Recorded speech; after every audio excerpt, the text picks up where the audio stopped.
However, the best laid plans fall apart instantly if your launch control lets you down. For the second time this season, Coulthard is forced to the back of the grid. However, if he doesn't get there before the medical car, he'll have to start from the pit lane. The Scots race effectively starts on the warm-up lap.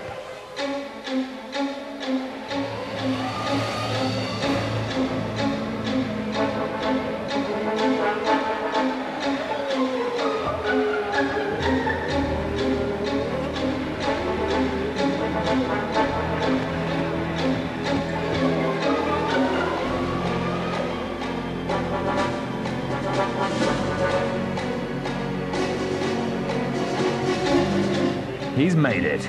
Now there's just the matter of the 20 cars between himself and Schumacher.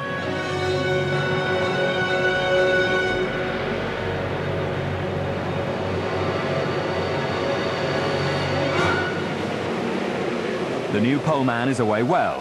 Barrichello tucks in behind Häkkinen. Ralf Schumacher fights off Irvine to stay fourth, and the Ulsterman now has Montoya to deal with.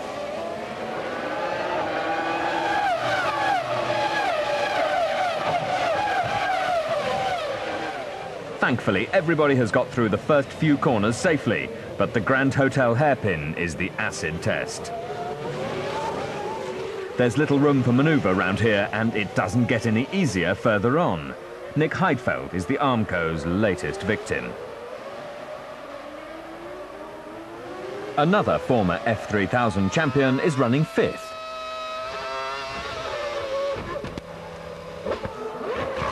But Montoya is yet another rookie to succumb to the magnetic attraction of the Monaco barriers. The Colombian won't be looking forward to his early post-race debrief. Near the back, Coulthard is up to 18th, behind both arrows. Bernoldi lets Verstappen through, but isn't so gracious to Coulthard. The Scot can't afford to stay there for too long. No such hassles for Schumacher, who's away and clear. The world champion has been pressurised by Häkkinen, but a front suspension problem handicaps the luckless Finn.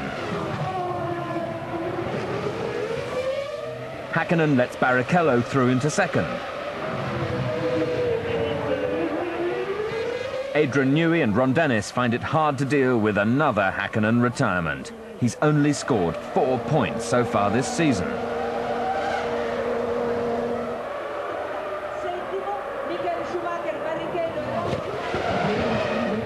Pedro de la Rosa also had a short afternoon. Coming to the back, I lost the gears and the throttle. I guess it's a hydraulic problem. I'm not sure. And that was the end of a shitty Grand Prix for me. Schumacher may give Coulthard a chance to avoid that fate.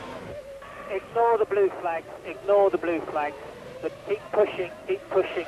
Next man is the leader, next man is the leader, leader right behind. Don't lose a place to Coulthard. Although it's very frustrating for the Scot, Bernoldi follows his team's orders to the letter. A podium finish looks more remote by the lap. That won't stop Coulthard trying, though.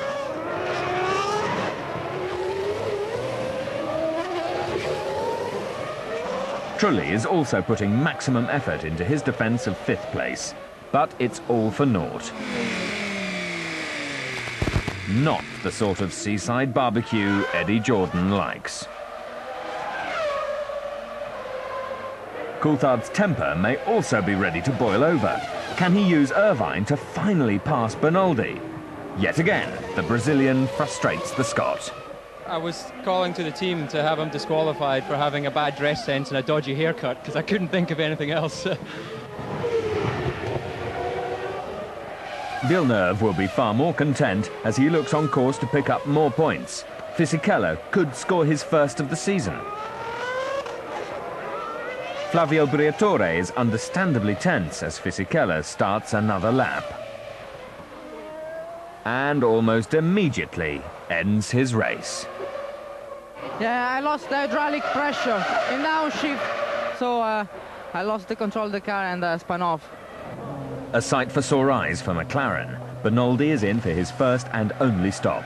Free of the Brazilian, Coulthard is lapping some 5 seconds faster, while impatience slows his new foe.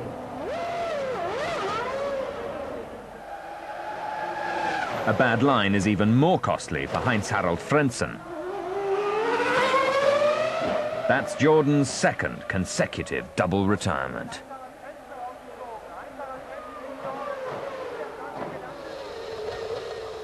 Williams will soon gain that distinction as Ralf Schumacher is in trouble. Frank Williams realizes the game's up, but that hasn't occurred to his pit crew.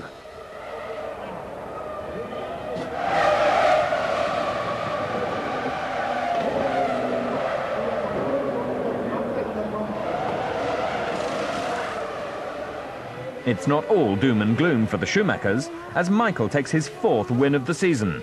The German slows to take a formation finish with Barrichello. Ex-teammate Irvine earns Jaguar's first ever podium finish, to the relief of his boss Bobby Rahal.